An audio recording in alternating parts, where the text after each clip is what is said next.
Gravação já está em andamento. Então tá. Então, boa noite a todos. Para quem não me conhece, eu sou a Kátia Nogueira, presidente da Sociedade de Pediatria do Estado do Rio de Janeiro. E é uma grande honra, né, estar aqui essa noite com esse tema tão importante, né, videoconferências sobre infodemia, desinformação e Covid-19. Se a gente pode falar aqui dessa pandemia, né, dois efeitos colaterais muito grandes que nós tivemos, um é a maturidade digital, né? Muitas pessoas que nem sabiam entrar em plataformas digitais, participar de videoconferência, estão aprendendo, né? Por conta até da dificuldade de acesso à informação de conteúdo.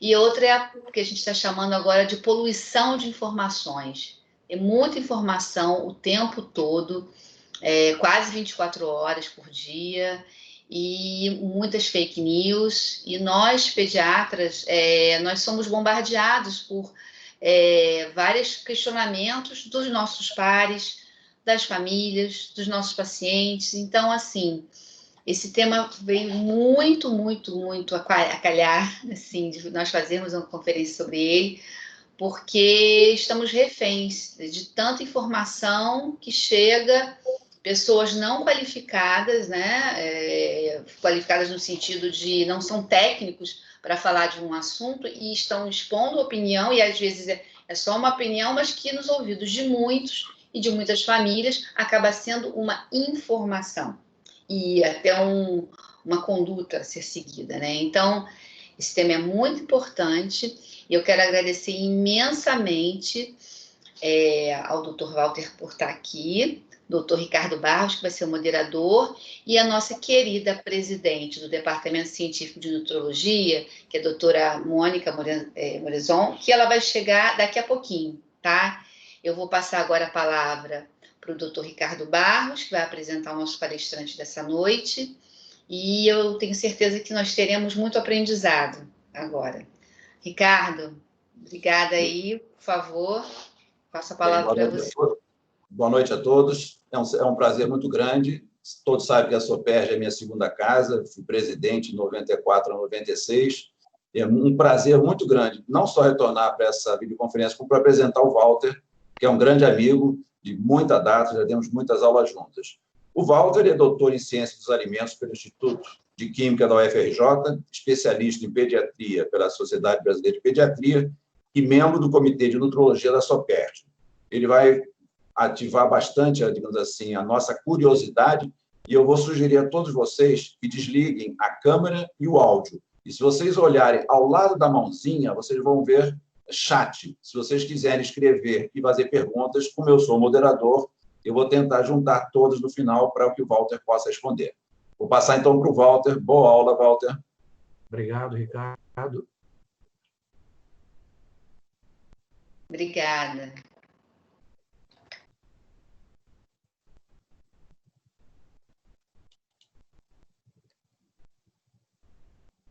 Deixa eu ver agora aqui, Rômulo, como é que eu entro aqui?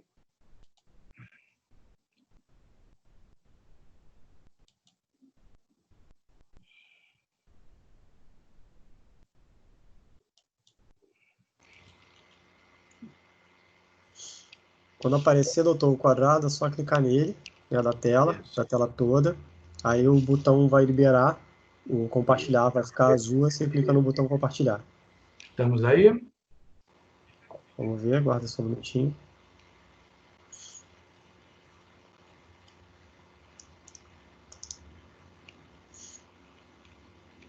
Ainda não apareceu não, tá, doutor? Ainda não apareceu, não? Isso. Ele vai aparecer a guia, né, da área de trabalho. Aí você clica no quadrado onde aparece a área. Aí vai liberar o botão de compartilhamento, é só clicar no botão. Cheguei a liberar. Deixa eu fazer aqui de novo. Uhum. Vamos ver, sempre nós temos essas questões técnicas, né?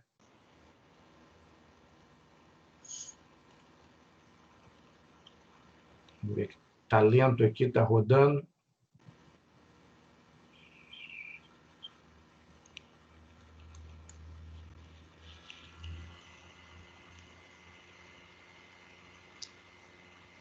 Eu vou tentar sair novamente, vou entrar, porque agora congelou aqui. Tudo bem. Não está respondendo agora o Google Chrome, agora... Hoje está mais lento mesmo, a internet. Congelou aqui a imagem, né? E está rodando. Alguém também está me ouvindo ou não? Estamos ouvindo perfeitamente. Muito obrigada.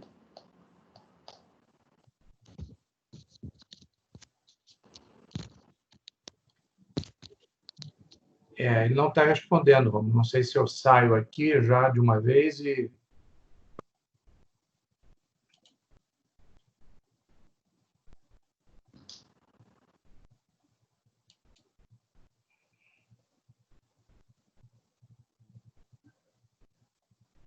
Rômulo, alguma sugestão, Rômulo?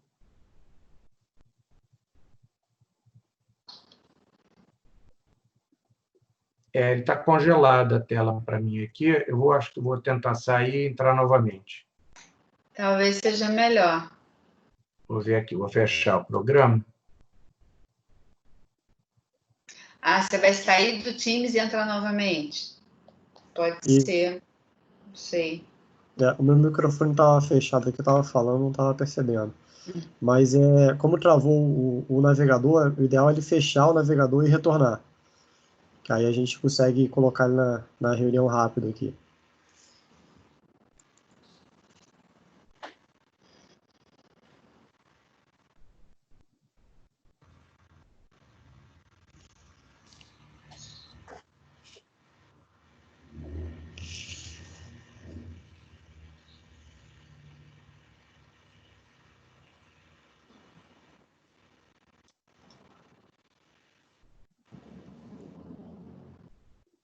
Doutor Walter já retornou. Ótimo.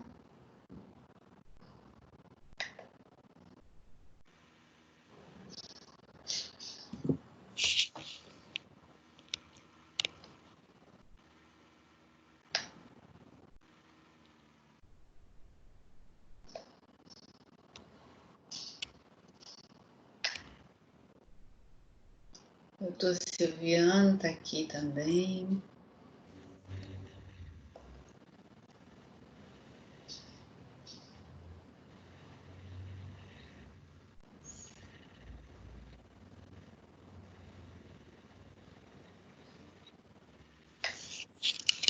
Eu não consigo ver vocês.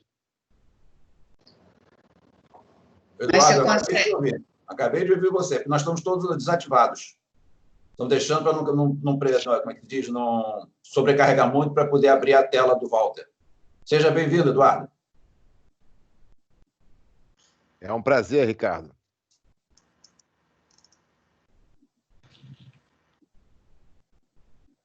O Walter voltou.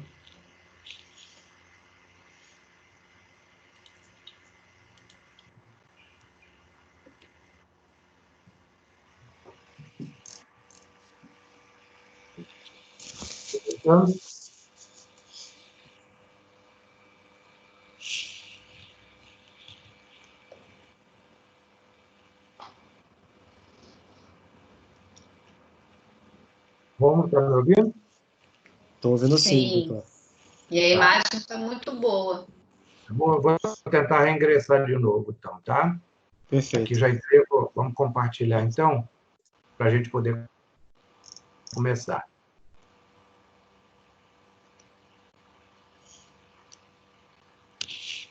Está me vendo, Walter? A sua câmera não, doutor. Não.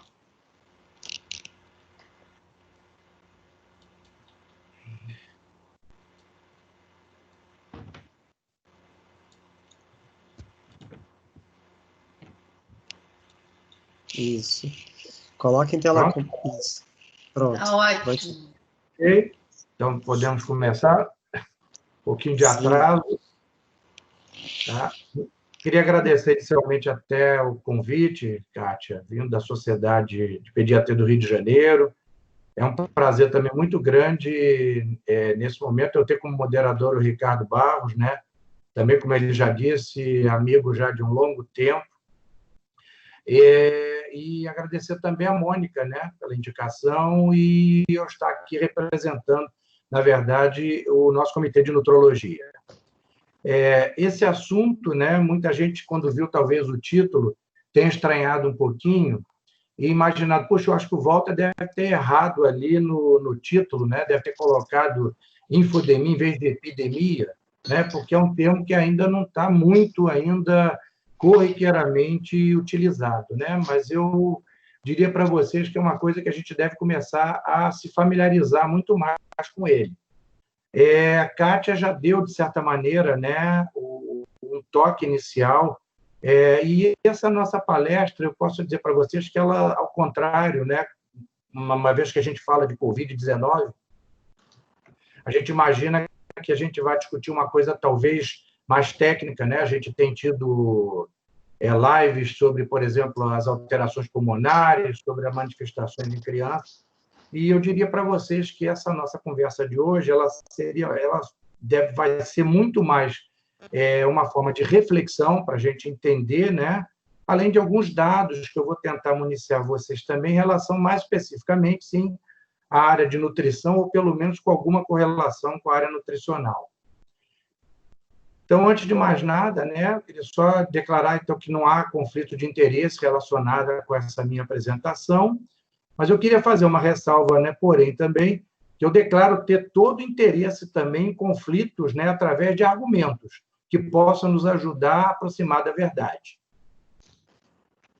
Então, do ponto de vista de definição, né, a infodemia ela se refere exatamente a esse volume gigantesco de informações que a gente tem recebido. Se nós pararmos para pensar, todos nós, né, fazemos parte de diversos grupos, né, de WhatsApp, Instagram, Facebook, e todos os dias, né, chega uma massa de informação gigantesca. Então, dentro dessa massa toda de informação, se torna muito difícil você separar aquilo que seja, né, uma informação relevante ou verdadeira daquilo que seria simplesmente uma informação que a gente passa adiante sem ter o mínimo cuidado também de assegurar a veracidade dela.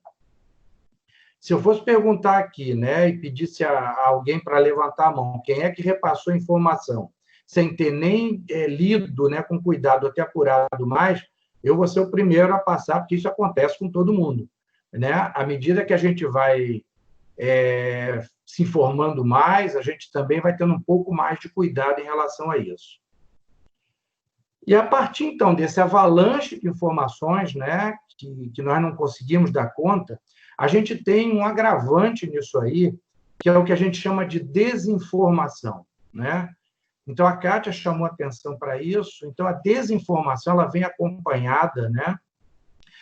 Geralmente, ela se manifesta como uma informação que ela é falsa, deliberadamente falsa, tá? Ou então, muitas vezes, não há essa intenção de enganar ninguém, mas ela é uma informação que ela é imprecisa, ela é incorreta, né? E aí, nessas informações que a gente tem, que são deliberadamente, né, forjadas para atingir um determinado objetivo, que hoje a gente já tem um termo que já foi aportuguesado, né, um neologismo que a gente tem, um anglicismo, que são as fake news. Então, todo mundo hoje já sabe o que é uma fake news, né? Isso já caiu na boca do povo. Dentro da área de saúde, né, isso que eu estou dizendo, a gente já tem um exemplo, nós como pediatras, né, do mal que isso pode fazer quando a gente lembra, por exemplo, dos movimentos anti-vacina. Quando a gente fala, né, das informações que são veiculadas, né, por essas redes, a gente vê que são informações, quer dizer, que são deliberadamente para atender a um tipo de visão, né, certo ou errado, para nós, sim, com certeza errado, né, porque nós sabemos a importância da vacina, né, e a gente vê que, nesse momento, eles agora estão bem quietos, né? Ninguém, nesse momento, está falando nada, mas vocês não tenham dúvida, né? E o paradoxo é exatamente esse, que nesse momento, né, que a gente está passando por essa pandemia, todo mundo está rezando para ter uma vacina contra o coronavírus, né, que possa resolver o problema. Então, esses grupos hoje estão quietos, mas vocês não tenham dúvida que daqui a algum tempo, que no dia que nós tivermos uma vacina, vocês vão ver uma porção de coisas veiculadas também, dizendo que, na verdade, essa vacina foi criada artificialmente por um vírus que não existia, por um vírus de laboratório, ou então que essa vacina foi criada por um laboratório para exatamente ele ter lucro com isso, então ele vai atender um determinado tipo de público, né, que vai realmente comprar essa história. E o que a gente vê hoje? É que esse público ele é absolutamente descompartimentalizado.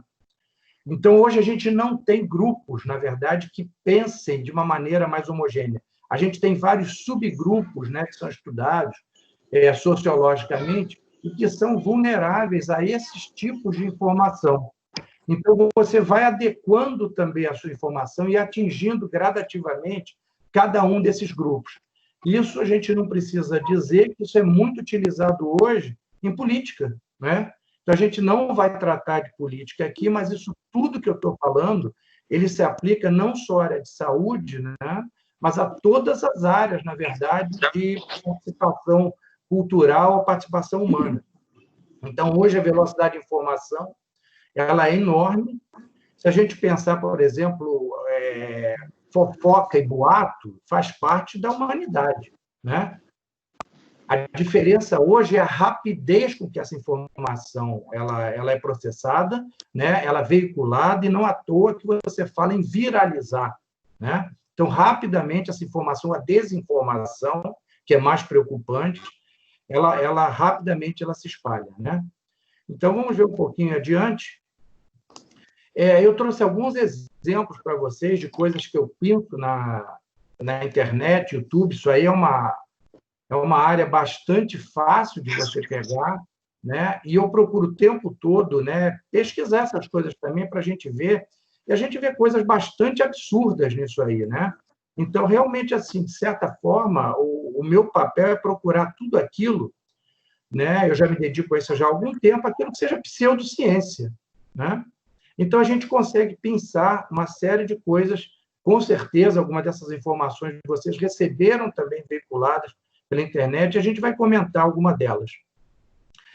Uma delas que foi veiculada também, quer dizer, muita gente viu, o chamado soro para imunidade. Olha que linda. Gente, essa turma minha de gestantes, está cada uma mais maravilhosa que a outra. Todo mundo tomando soro para imunidade, né?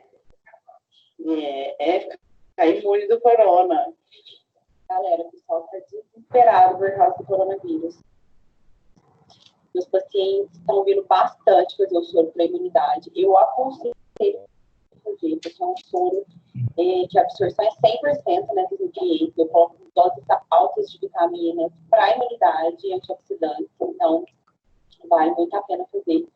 E eu realmente estava pensando nisso, estou tendo muita pergunta aqui no Instagram de abrir esse soro aí para todo mundo, para quem não é paciente, e eu acho que é legal.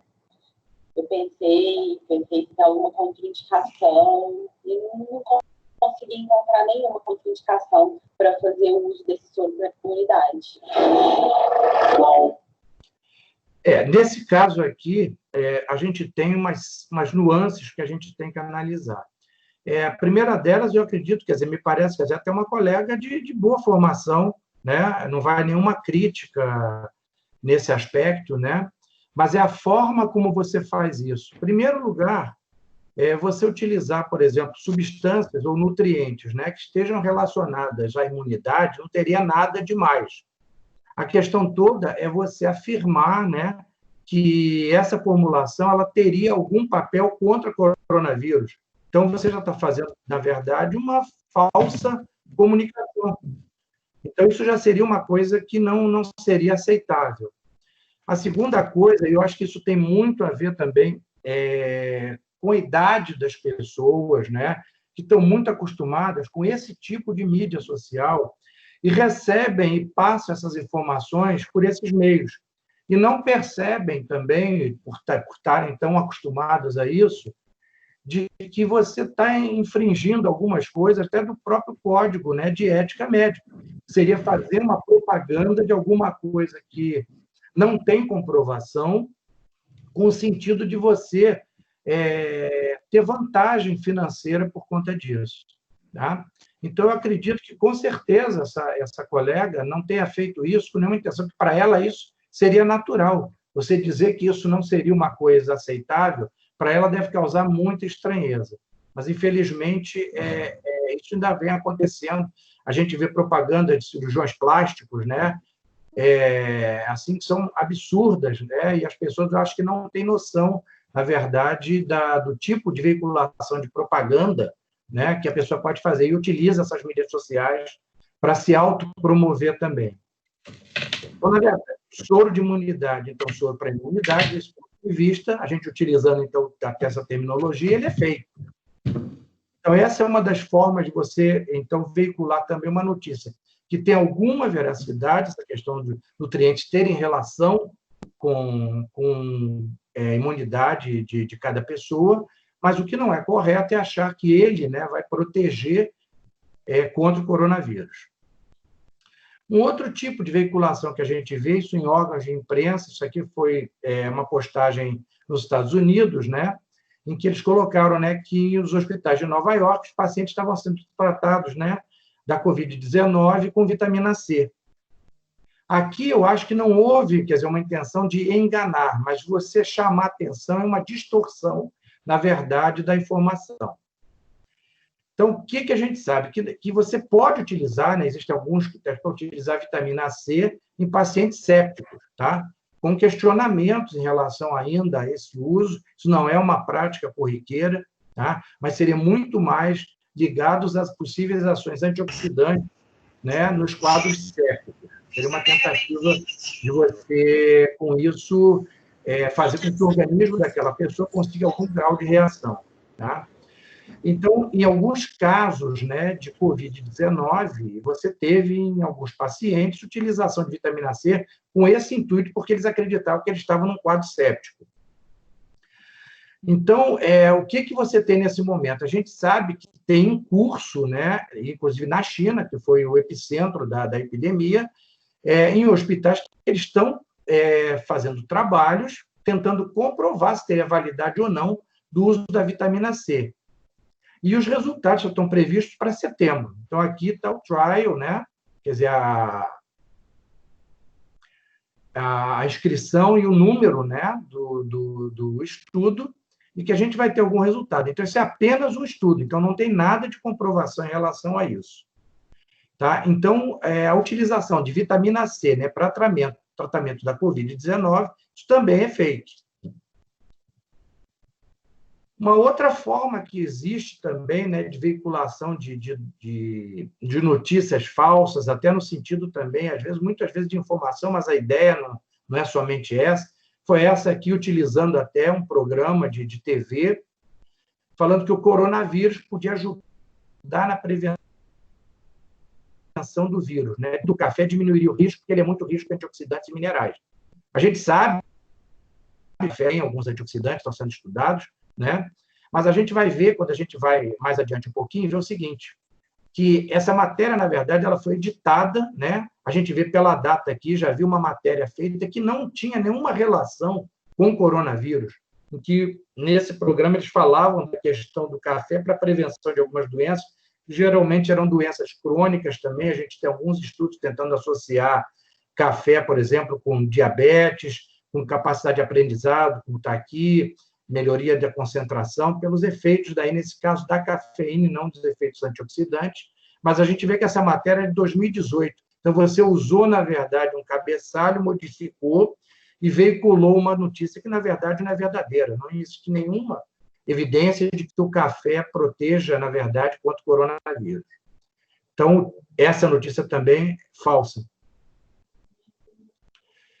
Aí a gente cai também na parte da água, né? A água foi, então, também bastante veiculada, todo mundo recebe mensagem recomendando que se beba água, essa aqui é de 15 em 15 minutos, que isso diminuiria o risco da infecção pelo coronavírus. E a explicação, né, que o vírus entra pela boca, né? Você levaria, então, através do esôfago para o estômago, e no estômago, com acidez, né, e isso mataria o vírus. Então, você tem que fazer isso, porque senão ele vai entrar na traqueia, nos pulmões, e isso poderia ser muito perigoso. Bom, de antemão, todos nós médicos sabemos que isso aí não tem menor fundamento. Então, beber água, né, de 15 em 15 minutos diminui o risco de infecção pelo novo vírus, isso também é fake, isso não tem nenhuma validade, nenhuma evidência científica disso. Aí a gente cai, né, a partir da água, a gente cai num outro subgrupo, que são as recomendações dos gargarejos, né? Então, tem isso também. Então, os gargarejos a gente vai ver. Então, gargarejo com água, sal e vinagre curando coronavírus. Então, vai mais ou menos naquela mesma linha da água, né? Estão dizendo que o vírus, né, antes de alcançar o pulmão, que ele fica 4 dias na garganta, informação, que é o tempo que a pessoa começa a tossir e ter dor de garganta. Então, se ela tomar muita água e gargarejo com água morna, sal e vinagre, o vírus é eliminado. Então, quer dizer, nesse momento, quer dizer, você já resolveu o problema do coronavírus. Então, a gente não estaria com essa pandemia, né, e resolvida de uma maneira muito simples.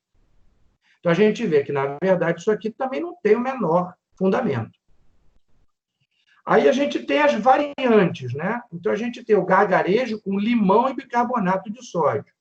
Então, as notícias, geralmente, quando são veiculadas, né, de uma maneira falaciosa, é muito comum a gente ver o seguinte: você cria primeiro uma manchete que chame a atenção.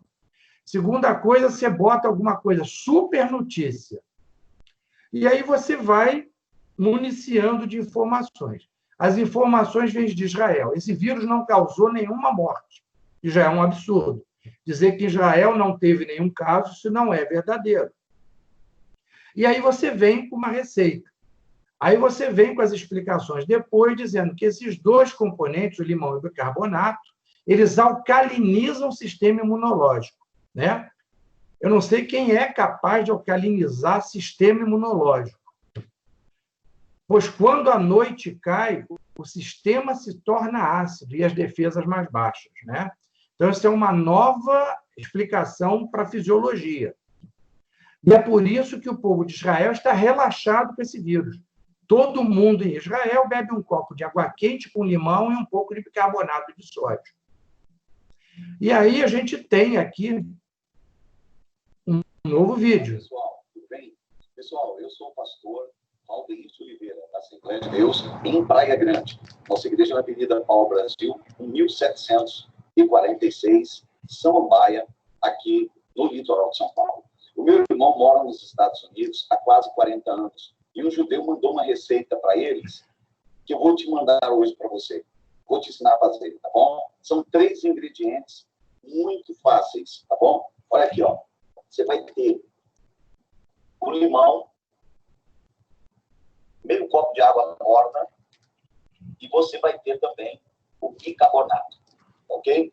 Então, o que a gente vai fazer? A gente vai pegar aqui, ó, mostrar para vocês. Vocês vão pegar uma colher de chá, né, de bicarbonato. Vocês vão pôr no copo de água, olha aqui, ó, no copo de água. Vai colocar e vai mexer, ó. Tá bom? Água morna, tá? Você pode esquentá-la e vai fazer. Depois você vai pegar meia banda de limão, tá vendo? Meia banda de limão. E você vai fazer isso aqui, ó. Ó, olha como o que acontece quando você põe o limão com o bicarbonato. Ó. Ó, o que acontece. A reação que tem o bicarbonato com o limão. Ou você também pode usar o vinagre de maçã. Tá? Aí você vai pegar aqui, ó. Olha aqui, ó. Tá vendo? Aqui está o bicarbonato com o limão. Aí você vai gargarejar. Não é para beber. Tá? Vocês notaram que em Israel é o único país que teve o menor índice de coronavírus. Tá? Já tem alguns fake news, alguns fakes que estão dizendo que não, isso não cura. O bicarbonato, ele é um antisséptico natural, tá bom? Que clareia os dentes, enfim, faz um monte de coisa. Mas no efeito da garganta, o coronavírus, ele fica 4 dias alojado na garganta. E os judeus, eles mandaram essa receita para todo cidadão de Israel. E lá, o coronavírus não está reagindo. Pode ver, a mídia não fala de Israel. Por quê? Lá, eles estão fazendo isso desde o momento que começou a epidemia. e lá não se propagou. Então, bicarbonato, meia banda de limão, meio copo de água morna, você vai fazer gargarejo antes de dormir, todos os dias. E você não vai pegar o coronavírus, porque o coronavírus demora 4 dias alojado na sua garganta, tá? E aí você vai fazer isso todas as noites antes de dormir, ó. Vai fazer o gargarejar, jogar na pia e faz até acabar a água, com água morna, e depois você me diga, tá bom? Diga para mim como é que é o resultado. Pastor Valdeir de Oliveira, da Assembleia de Deus de Praia Grande, trazendo para você essa receita inédita. Faz, depois você me fala, tá bom? E se tiver alguém aí que está com um tratamento, está com garganta inflamada, faça isso. Israel está fazendo isso desde o começo da pandemia e não deu mal. Multiplica esse vídeo, cara, para ir para todo mundo do Brasil. Eu quero que o Brasil saiba disso e junto também, depois, eu vou mandar para vocês a receita, só que está em inglês, que um judeu mandou para um americano, e isso viralizou nos Estados Unidos. E eu estou aí de primeira mão passando isso para você. Tá legal? Forte abraço. Bom, já deu para ver, né, que a receita provavelmente não funcionou, né? Porque isso viralizou nos Estados Unidos, e os Estados Unidos está com um número de casos enorme. Aqui no Brasil, provavelmente, também vários dos frequentadores da igreja do pastor também pegaram o coronavírus, né? E o gargarejo com limão, bicarbonato de sódio, com certeza não funcionou. O que não é dito, né, é que, na verdade, Israel realmente tem poucos casos, né? Mas por que teve poucos casos? Porque eles fizeram as medidas de isolamento, fecharam fronteira, testaram bastante a população, tudo aquilo que é recomendado do ponto de vista sanitário, né? E tanto assim que isso, você teve casos em Israel também, aonde em comunidades exatamente de judeus ortodoxos que não permitiram testagem e que contrariava as recomendações do governo. Então, também não é verdade que lá não tivesse caso. Tiveram, mas por essas circunstâncias todas, a doença foi mais controlada. Então, isso aí é absolutamente fake também. Inclusive, só alertar vocês que esse vídeo, né, ele foi até retirado já também do YouTube. Depois disso, ele gravou um outro com o mesmo teor, né? Foi retirado exatamente por conter informação que não era verdadeira. Um outro também, isso aí você também, para dar credibilidade, você utiliza o nome de uma instituição. Então, a Fiocruz é uma instituição que tem um nome, né? E isso dá credibilidade. Então, a Fiocruz teria lançado um comunicado falando que o coronavírus é maior do que o normal, que ele não passaria em determinadas superfícies. E aqui que é interessante, é que ele não sobrevive a 26 graus e recomenda o gargarejo de água morna. Aqui a gente já vê que tem uma coisa tão absurda, que se ele não sobrevive a 26 graus, essa é a nossa temperatura média, né? Ela varia em torno de 36, 36,5, todos os vírus, os coronavírus, morreriam no nosso corpo, né? E isso não acontece. Então, não tem como a gente acreditar numa notícia dessa. Mas tem gente que acredita. Aí a gente vai para a parte dos inalantes. Depois do gargarejo, tem os inalantes também, né? Não podia faltar. E a gente tem, por exemplo, inalação com eucalipto. Então, sempre, né, preste atenção, que sempre que esses produtos voláteis, né, eles sempre têm alguma forma de utilização, né? Então, o eucalipto, como é uma planta que, quando utilizada, ela tem uma volatilização grande, né? Todo mundo, pediatra antigo ali, deve lembrar do supositório de Transpulmin, né? Quem não lembra disso, né?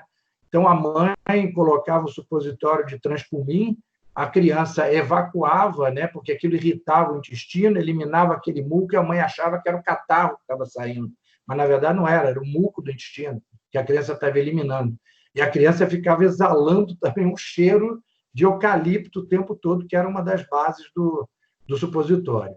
Então, a inalação com eucalipto, ele mataria o coronavírus. E aí você utiliza a mesma coisa, tenta utilizar um respaldo de alguma universidade, alguma coisa, aqui no caso, médicos da Universidade de Havana, dizendo que ele não se desenvolveria, né, coronavírus, em ambiente que você colocasse eucalipto. E aí o FDA, depois, né, emitiu uma carta de advertência, né, mostrando, né, que uma empresa de aromaterapia que estava veiculando esse tipo de propaganda nos Estados Unidos, né, que é através do óleo de eucalipto, que isso era falso.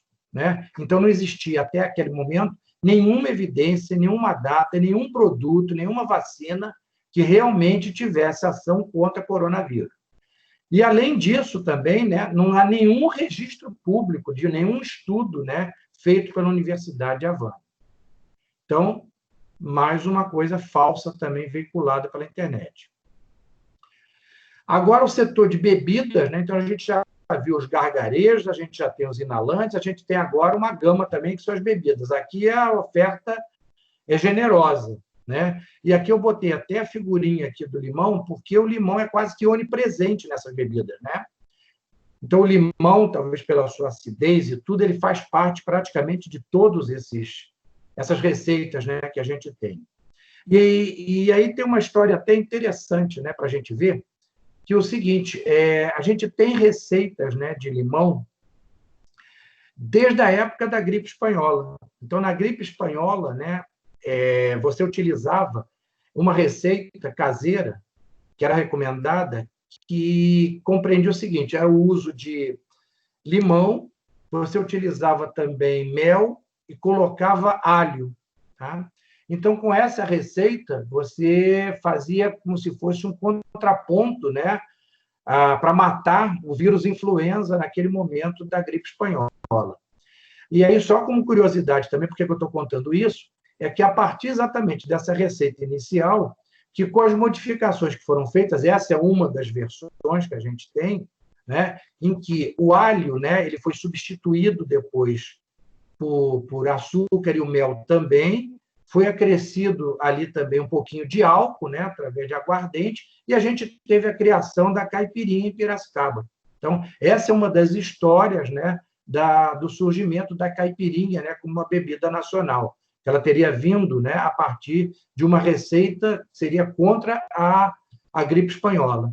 Então, vamos ver, então aqui o limão entra. Então, fatia de limão em copo de água morna pode salvar a sua vida. Então, as manchetes geralmente são bombásticas, né?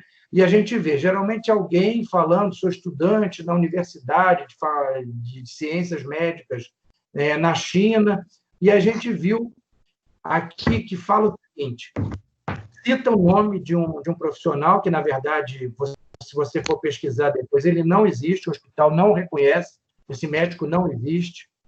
Aqui fala uma série de coisas, utilizar a vitamina C em abundância, porque o vírus não resiste à vitamina C.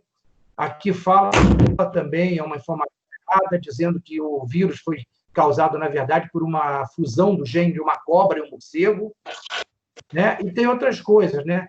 Aí mistura outras informações, que o limão quente mata a célula cancerígena, isso já foi também desmentido, isso não tem o menor fundamento, né? Mas você pega a mesma informação que era muito utilizada, falando das propriedades do limão contra câncer, né? Você agora adapta para o coronavírus. Tá? E, mais uma vez, a gente vê que a informação é falsa. E aí vem as outras, numa sequência, né? Aspirina, suco de limão e mel curam Covid-19 e decreta o fim do coronavírus. Feito. Mistura de alho, açafrão e limão previne e cura coronavírus. Vejam bem que todos esses alimentos ou nutrientes, o alho tem as suas propriedades, o açafrão tem as suas propriedades, né? Tem propriedades anti-inflamatórias, o limão também tem as suas propriedades, mas nada disso, né, tem ação contra o coronavírus. Então, é uma afirmativa absolutamente falsa. Essa aqui é boa, né? Essa aqui foi um britânico, né? Podia ter sido um escocês, né? Porque ele fala em uísque, que o uísque e mel ajuda a combater o novo coronavírus. Ele dizendo que, em vez de tomar antibióticos, já não teria ação contra vírus, né? Você deve consumir uísque e mel para se curar da doença. Então, eu acho que tem muita gente que achou essa receita ótima. Mas para coronavírus, gente, não funciona.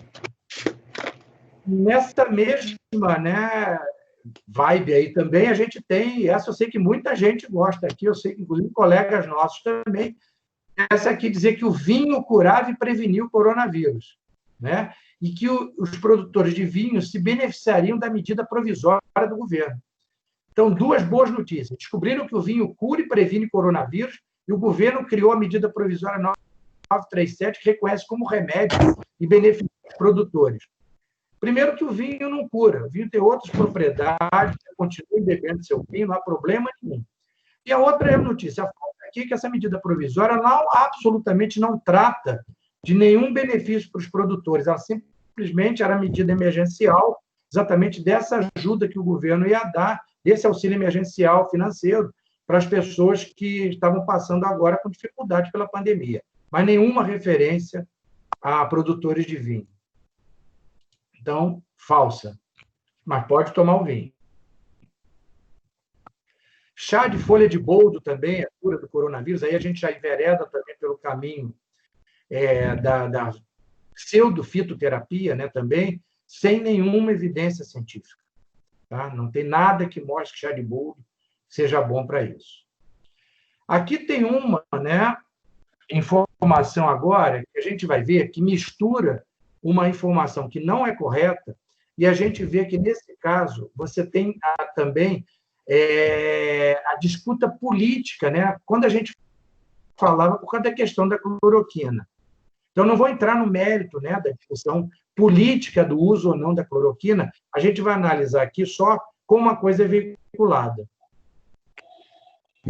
Você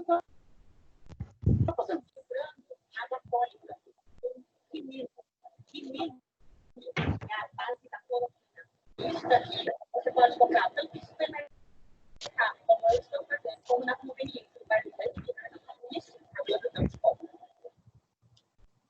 Bom, a gente sempre viu, né, isso a Globo não mostra, isso a Globo não conta, né, e falando que a água tônica, isso foi veiculado também, como ela tinha quinino na sua fórmula, né, que o quinino era a base da cloroquina.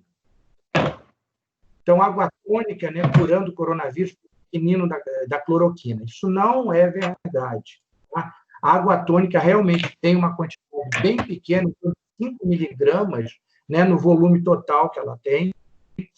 E essa aqui é a fórmula do quinino, tá? E a fórmula da cloroquina é diferente. Tá? A cloroquina é de síntese, tá? Ela não é extraída e o quinino não é a base para fazer a cloroquina. E depois uma outra molécula, que foi hidroxicloroquina, né? Que foi sintetizada depois, por ter menos efeitos adversos, principalmente, né, de alteração na coloração da pele de quem utilizava a cloroquina. Então, lembrar, né, mais uma vez, né, cloroquina e quinino não são as mesmas coisas, não são os mesmos produtos, e quinino não é a base da cloroquina. O quinino, né, foi usado muito tempo, ele é feito da casca, extraído da casca de uma árvore, né, que é a chinchona, e que foi utilizada, né, por nativos em tratamento de várias enfermidades, mas principalmente malária, por causa da febre. Então, ele tinha uma ação antitérmica também. Então, por isso, passou a ser muito utilizado, foi levado depois para a Europa, né, e passou a ser utilizado, né, de forma mais corriqueira naquela época. Tá? Então, os dois produtos, na verdade, não são a mesma coisa, não têm a mesma base. Então, isso é falso. Essa aqui, então, eu acho bem interessante também, eu chamava a atenção de vocês, porque a gente vê muita veiculação também, né, de blogueiros, colegas médicos e tudo. Hoje virou moda falar em alimento alcalino, né, que você tem que alcalinizar seu organismo, né, que isso, inclusive, protegeria do câncer, né, de uma série de enfermidades, e que várias doenças aparecem exatamente por causa disso. Então, essa veiculação também passou o seguinte: em abril de 91, uma revista de virologia publicou uma pesquisa que mostrava que limão, laranja, tangerina, manga, alho e abacaxi eram eficazes contra o coronavírus. Assim, para vencermos essa doença, precisamos ingerir mais alimentos alcalinos que estão acima do pH do vírus.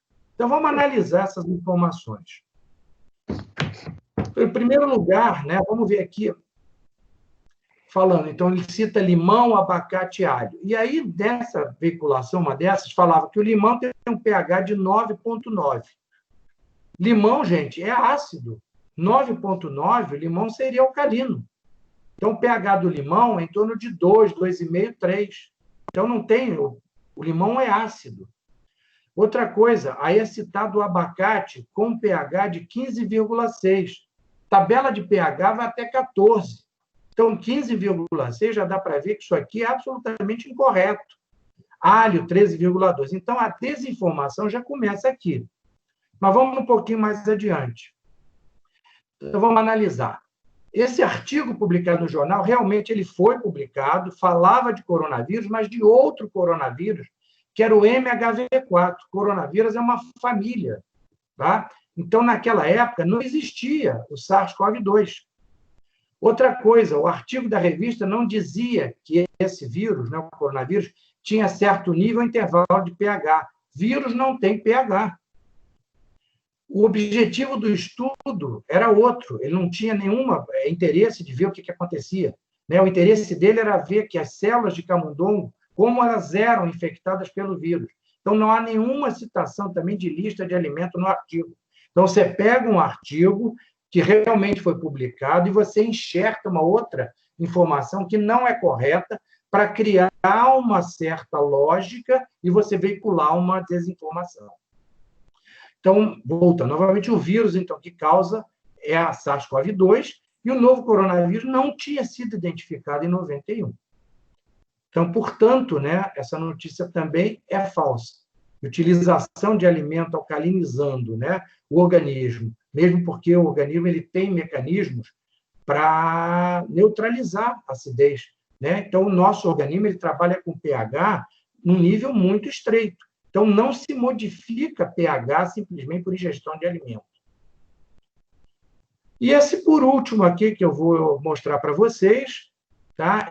Esse aqui eu não vou nem comentar, mas é uma coisa completamente absurda, é a veiculação de coisas completamente falsas, né? Jogando com a boa-fé das pessoas que acreditam nessas coisas, né? Para simplesmente ter ganhos financeiros em cima disso. Rapaz, você me deve, hein, rapaz? Porque, biblicamente falando, 80% tem que ser meu, né, que eu plantava. E isso é enviado porque Deus nos deu esse propósito, a semente vai ser feita em todo o Brasil, em todo o mundo. E o telespectador pode ver imagem, internado ver imagens aí das sementes. Nós vamos mandar uma semente pelos correios, ou os pastores e bispas vão entregar pessoalmente a todos que semeiam na vida. Você que me escuta aí agora, você viu a última reunião de bispos e pastores apresentando condições, um laudo de gente curada do coronavírus e no estado terminal, podemos dizer assim, gravíssimo, né? No estado muito avançado. E Deus operou, fez maravilha. Então, para quem quiser, seria bom uma reportagem na Globo, né? Na Bandeirantes, na Record, na SBT, a RedeTV, né? Mostrar ao povo o poder de Deus, na verdade. Tem um texto desse que eles estão interessados nisso. Aí você vê como é importante a semente, a semeadura. E aí sim conseguiu vencer a crise, a epidemia. Só tem um jeito de se vencer essas fases difíceis, semeando na obra de Deus. E essa semente é interessante, você planta essa semente, a semente setua uma bênção, não. Semente setua uma bênção. Isso aqui não é brincadeira, não. Você vai semear essa semente, ela vai nascer, e na planta que nascer vai estar escrito setua uma bênção. Mas isso é enganar. Não. Você que está enganado. Tudo você toma bênção. Tudo escrito você toma bênção. Mas uma para cada um. E vai ser lindo, porque eu vou fazer o propósito de R$1.000 por cada um deles. Cada um de nós. O propósito que eu vou fazer é de R$1.000 para cada um. E muitos que estão me assistindo também vão fazer de R$1.000. E outros vão fazer de R$500. Semente de acordo com a sua sementeira. Tem muita gente que pode semear 1.000, verdade? E outros 500, até mais, quem quiser. O nome do propósito é Semente, se tu uma bênção. Se tu uma bênção. Aliás, essa marca, se tu uma bênção, é extraordinária. Começa pela tua linha, né? É tanto milagre. Essa marca é impressionante. E a pessoa vai mandar o comprovante. Aonde ela ligar, ela manda o comprovante. Onde você ligar, a central que você ligar, você manda o comprovante de depósito. Eu no Rio, onde quer que seja. Ou em São Paulo, em Minas. Ou em Brasília. Você manda o comprovante de depósito, da oferta de 1.000, você vai fazer um de 500. É muito importante. Tá bom? Vamos orar, então? Pois é, gente, eu não discuto a fé de ninguém, né? Mas não há comentários, né, para isso, né? E só também a título já também de informação para vocês, esse pastor Valdemiro é hoje o maior devedor, né, a igreja dele da Previdência Social. Então, acho que ele está tentando exatamente pagar a dívida vendendo as sementes, né, que curam o Covid-19. Bom, de tudo isso que a gente falou, né, eu queria deixar, então, uma mensagem final para nós, que a gente abre depois para perguntas, comentários, discussão que vocês quiserem falar. Uma frase, né, do Humberto Eco. Humberto Eco, para quem não se lembra, Humberto Eco é um grande pesquisador de língua, né, um especialista em semiótica, e ele teve um best-seller, né, vendido aqui no Brasil e no mundo todo, que foi O Nome da Rosa, depois transformado em filme, e que fez muito sucesso. Ele é um especialista em idade medieval, e ele falou em 2015, durante uma formatura em Turim, uma frase que eu trouxe hoje para vocês, que reflete muito do que acontece hoje em relação a isso. É que as redes sociais, né, deram direito à palavra a legiões de imbecis, que antes só falavam nos bares, após um copo de vinho, e não causavam nenhum mal para a coletividade. Então, é exatamente isso que acontece hoje. Quer dizer, as pessoas acham que podem dar opinião sobre tudo, até sobre aquilo que ele não conhece. A gente nunca viu tanto especialista hoje em epidemiologia, gente discutindo achatamento de curva, né? Uma coisa é a gente se informar, se interessar, outra coisa é as pessoas opinarem, né, e decidirem destinos, né? No caso da gente, no caso de uma epidemia, você jogar o destino de uma coletividade nas mãos de pessoas que não são as mais capacitadas para isso. E aí a gente vê que começa a bater cabeça com cabeça, né? E o descrédito da ciência, né? Então, é um paradoxo. Você desacredita a ciência o tempo todo, você faz campanha contra a ciência, né? Mas, nesse momento, talvez a única coisa, né, que possa trazer algum alento para a gente, né? E essa é a esperança de todo mundo, é que a ciência resolva esse problema agora da pandemia. Tá? Então, essa mensagem para vocês. Então, como eu falei, isso não é propriamente não é uma aula, isso não é uma apresentação, é muito mais para a gente refletir, tá? E fica aberto para que a gente possa receber comentários e tudo, tá bom? Muito obrigado aí pela atenção de todos. Ricardo, passo a palavra a você agora. Walter, muito obrigado, excelente. Eu não sei se eu rio ou se eu choro, né? Porque é tão absurdo tudo que nós vimos aí, mas eu queria fazer uma pergunta para você. Nós estamos aí com a questão desse isolamento de muito tempo, né? E, obviamente, teve uma live, uma webinar da Sociedade Brasileira de Pediatria, que foi a Lubliana e o Ricardo Halpian, falando sobre o estresse tóxico. O estresse é que todas as crianças, famílias estão sendo submetidas nesse momento, e o fator de estar em casa, que seria um fator obesogênico. Com esse uso de muita alimentação industrializada, erros alimentares, eu acredito que, quando acabar essa pandemia, nós vamos ter muito mais crianças, adolescentes e adultos obesos e se alimentando muito mal. O que você pensa? Isso aí, Ricardo, é uma preocupação grande mesmo, né? Então, o que a gente vê é que muitas famílias, né, nesse confinamento, nesse isolamento, estão tendo muita dificuldade de manter, digamos assim, um certo padrão. É interessante que, assim, algumas famílias fizeram exatamente o contrário, né? Elas conseguiram, de alguma maneira, tentar aproveitar o momento que os pais puderam ficar, talvez, um pouco mais em casa, e aí aproveitar para fazer modificações, né, que seriam do ponto de vista de uma alimentação mais saudável. Mas isso acaba sendo uma minoria, né?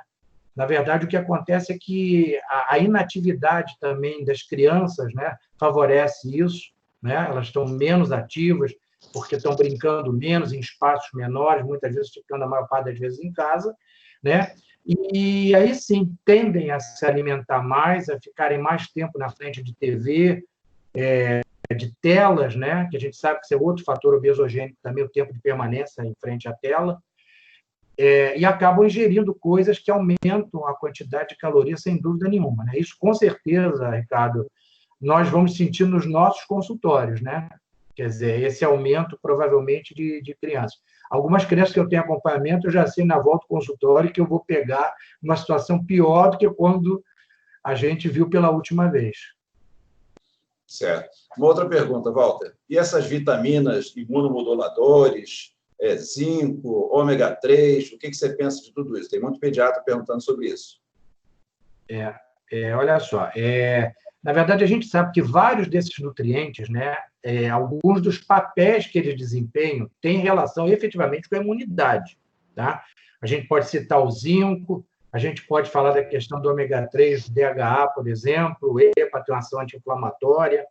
A gente sabe, por exemplo, que o magnésio tem determinadas ações.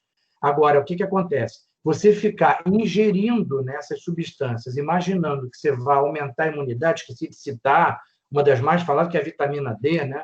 Então, você achar que vai aumentar a imunidade com isso não acontece, tá?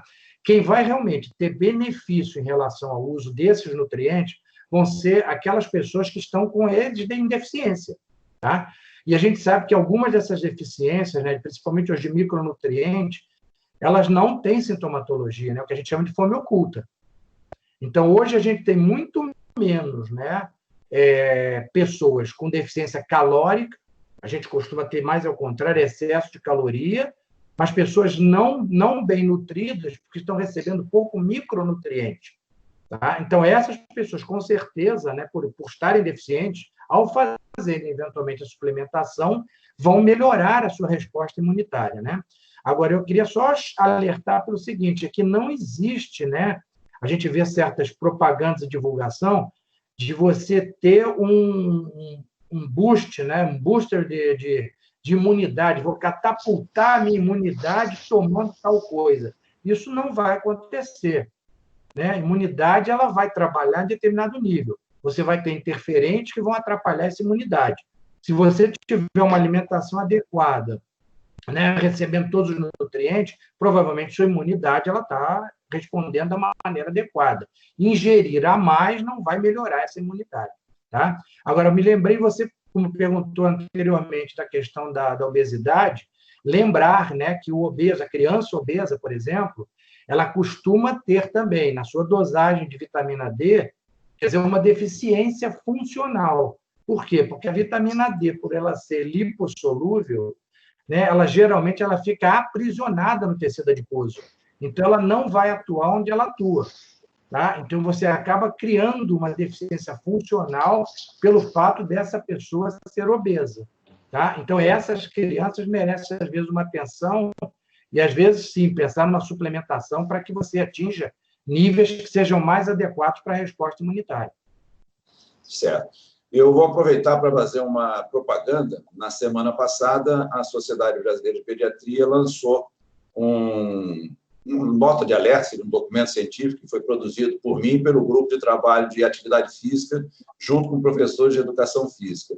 Nesse documento científico, nós alertamos para a atividade física no pós-Covid, como é que vão ser as precauções de contato, como é que vai ser a questão da higienização. Então, é importante que pediatras que estejam assistindo dê uma olhada, porque os professores de educação física que participaram foram muito felizes nas orientações. Eu vou passar para a Mônica e para a Kátia.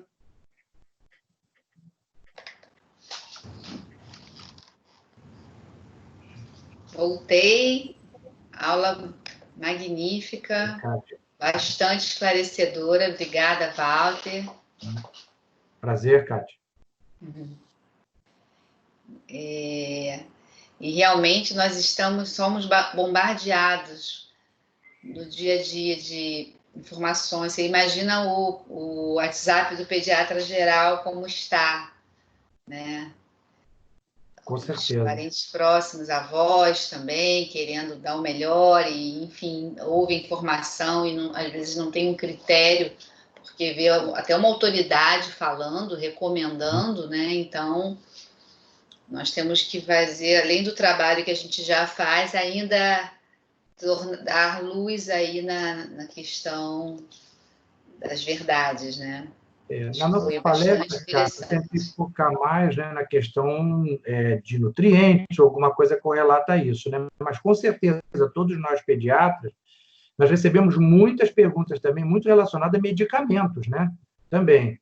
E eu comentei com o Ricardo antes até de nós começarmos, que hoje eu vi, por exemplo, uma postagem do Alexandre Garcia, que não é o nosso colega pediatra, tá? É o Alexandre Garcia, jornalista, né? Em que ele falava, na verdade, da questão da ivermectina, né? Ele falando que ele tomou, que ele, como se fosse uma recomendação, citando o hospital que já usaram, que salvaram não sei quantas pessoas. Então, esse é o tipo da informação, na verdade, que não acrescenta nada. Faço voto que a ivermectina funcione, mas você não pode veicular um tipo de informação dessas, né? Como se isso que daí para as pessoas comprarem por conta própria e usarem remédio como se estivessem com isso se protegendo da doença. A gente entende que nesse momento a gente não tem resposta para muita coisa, né? Uma doença nova que todo mundo está aprendendo. Agora, esse tipo de divulgação não acrescenta nada, né? Então, eu acho que a gente tem que ter um certo cuidado com isso, que nesse momento todo mundo está procurando a bala de prata, a coisa mágica que vai resolver o problema. E não vai ser assim, né? Nós sabemos que não vai ser assim. Walter, deixa eu aproveitar, já que você falou da ivermectina, nós temos falado também da nitazoxanida, que tem um grande professor da UFRJ propagando no YouTube, em vários lugares, que ele cura os pacientes com o uso do remédio que todos nós conhecemos para antivérmico para crianças. É importante, tanto com a ivermectina quanto com a nitazoxanida, porque esse nome é difícil de falar, muito cuidado. Não tem efeito e não tem nenhum estudo comprovado. Eu gostaria de falar alguma coisa, fazer um comentário. Eu acho que a gente tem tido muito trabalho, talvez mais trabalho nessa pandemia, nessa questão de desmistificar essas inverdades. Até porque essas inverdades, elas vêm de fontes distintas, né? Pastores, políticos, médicos, e aí quando as fontes são médicas, isso preocupa mais ainda. E a gente tem tido muito trabalho para desmistificar isso, em relação à alimentação, em relação a medicamento, em relação a essas receitas, enfim, mirabolantes, né? Eu acho que isso tudo é muito preocupante, assim, pessoas que são formadoras de opinião, pessoas que são famosas, né, que estão aí na mídia o tempo inteiro. Eu acho que a sua apresentação foi fantástica, Walter, é um tema super atual e que a gente tem que falar mais disso, né? E o Ricardo, você comentou do documento, o documento está maravilhoso, está ótimo, vocês estão de parabéns. Quero agradecer a sua presença, a presença da Kátia e o Walter por ter aceitado o convite para essa live. Tá? E a presença de todos. Obrigada. E antes de encerrar, eu quero convidar todos para entrarem sempre no site da SOPEST. A gente está sempre divulgando a nossa programação, as nossas videoconferências. Vamos continuar fazendo as videoconferências e vamos começar no Instagram um projeto chamado Conversando com um Especialista, que é mais uma conversa para tirar dúvida. O Instagram da SOPERJ é aberto, então é aberto também ao público em geral, mas ali, pelo menos, o público geral vai ter uma informação de qualidade, né? Não serão aulas, não será usado PowerPoint, são apenas discussões sobre assuntos gerais, de uma maneira clara, direta e, mais importante, correta. Informação de qualidade, tá? Obrigada, SBP, obrigada, Rômulo, que apesar daí dos deuses da internet ficarem oscilando, a gente conseguiu ter essa aula maravilhosa do Dr. Walter. Mônica, você pode finalizar, tá? Obrigada, boa noite a todos. Boa noite. Agradecer mais uma vez a todos, Walter, um abraço, obrigada. Ricardo, obrigada também. Eu agradeço. Kátia, um beijo. Obrigado. Boa noite a todos, obrigada. Até a próxima. Boa noite. Boa noite. Obrigada, Ricardo. Boa noite. Boa noite.